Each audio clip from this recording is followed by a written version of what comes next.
Puella Mea by Edward Estlin Cummings, 1894 to 1962.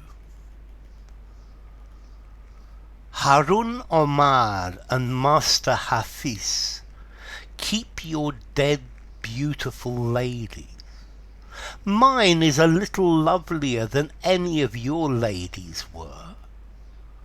In her perfectest array, my lady moving in the day is a little stranger thing than crisp Sheba with her king in the morning wandering.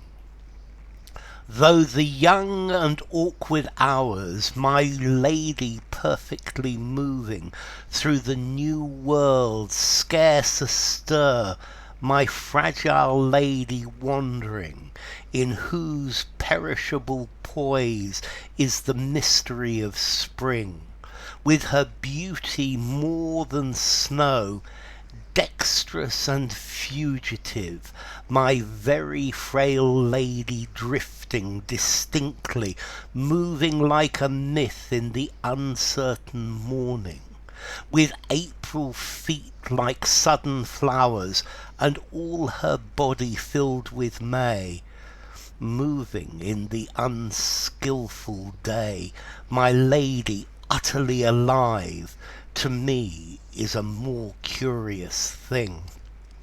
A thing more nimble and complete than ever to Judea's king were the shapely sharp cunning, and withal delirious feet of Princess Salome, carefully dancing in the noise of Herod's silence long ago. If she a little turn her head, I know that I am wholly dead, nor ever did on such a throat the lips of Tristram slowly dote, the Beal Isoud whose leman was.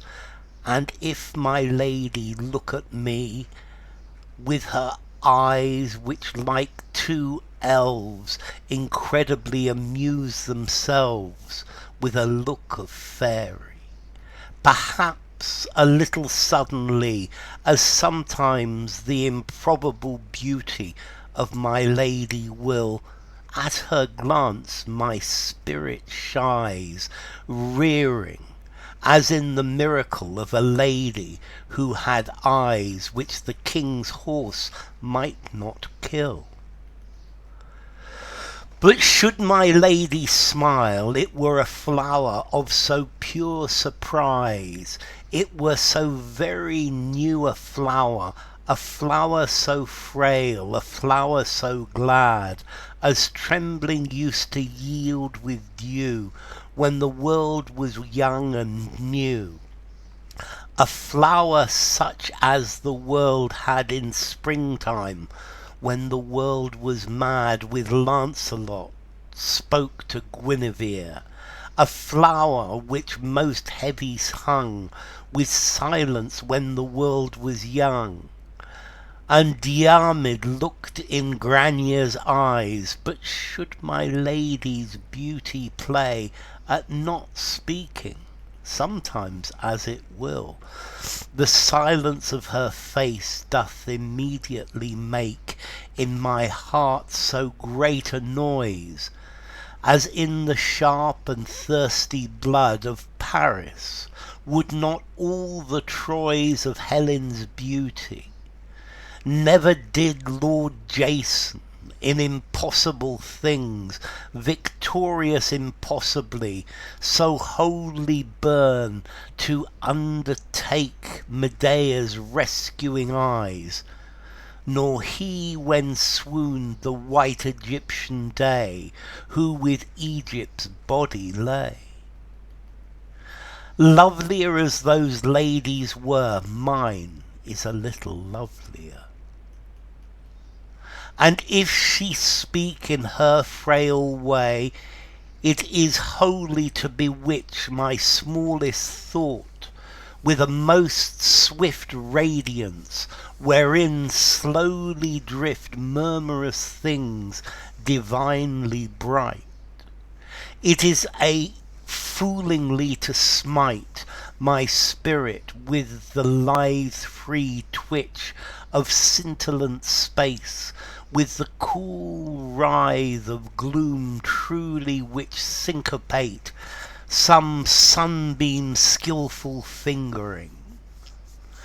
It is utterly to lull with foliate inscrutable sweetness my soul obedient. It is to stroke my being with numbing forests, frolicsome, fleeting, mystical, arome with keen creatures of idiom, beings alert and innocent, very deftly upon which indolent mirages impinge. It is distinctly to confute my reason with the deep caress of every most shy thing and mute. It is to quell me with the twinge of all living intense things. Never my soul so fortunate is, past the luck of all dead men and loving, as invisibly when upon her palpable solitude a furtive occult fragrance steals, a gesture of immaculate perfume, whereby with fear aglow my soul is wont wholly to know the poignant instantaneous fern whose scrupulous enchanted fronds towards all things intrinsic yearn, the immanent subliminal fern of her delicious voice, of her voice which always dwells beside the vivid magical impetuous and utter ponds of dream. And very secret food it leaves, inimitable find, beyond the white authentic springs, beyond the sweet instinctive wells, which make to flourish the minute spontaneous meadow of her mind. The vocal fern, alway which feels the keen ecstatic actual tread, and thereto perfectly responds, of all things exquisite and dead, all living things and beautiful. Caliph and king their ladies had to love them and to make them glad, when the world was young and mad in the city of Baghdad. Mine is a little lovelier than any of their ladies were. Her body is most beauteous, being for all things amorous, fashioned very curiously of roses and ivory.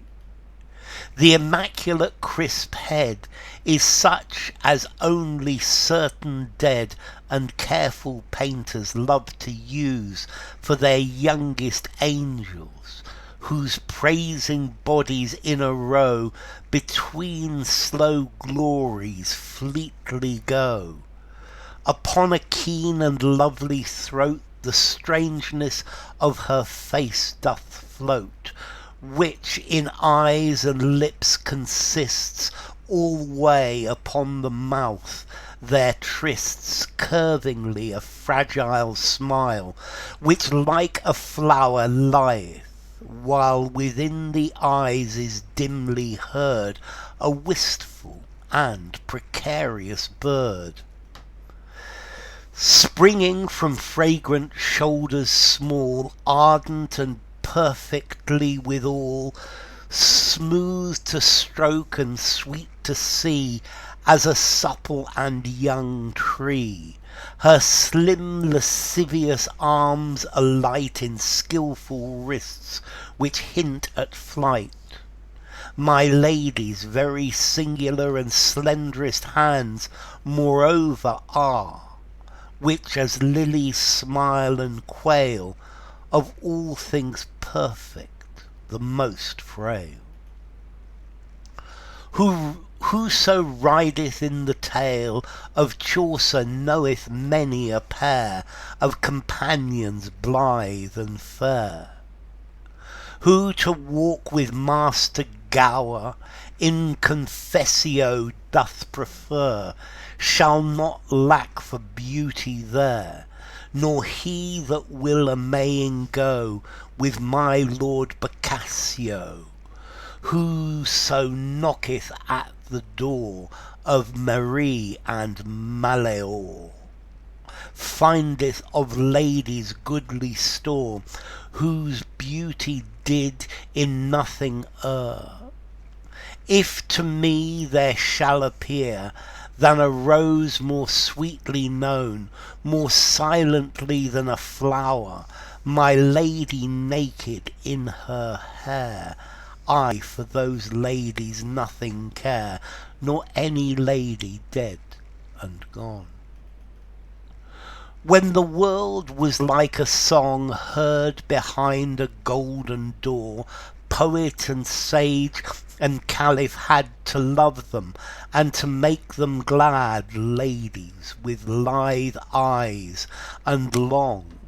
When the world was like a flower, Omar, Hafiz and Harun loved their ladies in the moon, fashioned very curiously of roses and ivory. If naked she appear to me, my flesh is an enchanted tree. With her lips most frail parting, my body hears the cry of spring, and with their frailest syllable it leaves to go with miracle. Love, maker of my lady, in that alway beyond this poem or any poem, she of whose body words are afraid, perfectly beautiful is. Forgive these words which I have made. And never boast your dead beauties, you greatest lovers in the world, never boast your beauties dead. Who with Grania strangely fled, who with Egypt went to bed, whom white-thighed Semiramis put up her mouth to wholly kiss, never boast of your dead beauties. Mine being unto me sweeter, of whose wide delicious glance things which never more shall be, perfect things of fairy, are intense inhabitants, in whose warm superlative body do distinctly live. All sweet cities passed away, in her flesh at break of day are the smells of Nineveh in her eyes, when day is gone, and the cries of Babylon. Diarmid, Paris and Solomon, Omar, Harun and Master Hafiz, to me your ladies are all one. Keep your dead beautiful ladies. Eater of all things lovely time, whose watering lips the world poises, a moment futile, proud, a costly morsel of sweet tears, gesticulates and disappears, of all dainties which do crowd gaily upon oblivion, sweeter than any there is one. To touch it is the fear of rhyme in life's very fragile hour, when the world was like a tale made of laughter and of dew, was a flight, a flower, a flame, was a tendril fleetingly curled upon frailness. used to stroll very slowly, one or two ladies like flowers made, softly used to wholly move, slender ladies made of dream in the lazy world anew, sweetly used to laugh and love. Ladies with crisp eyes and frail in the city of Baghdad.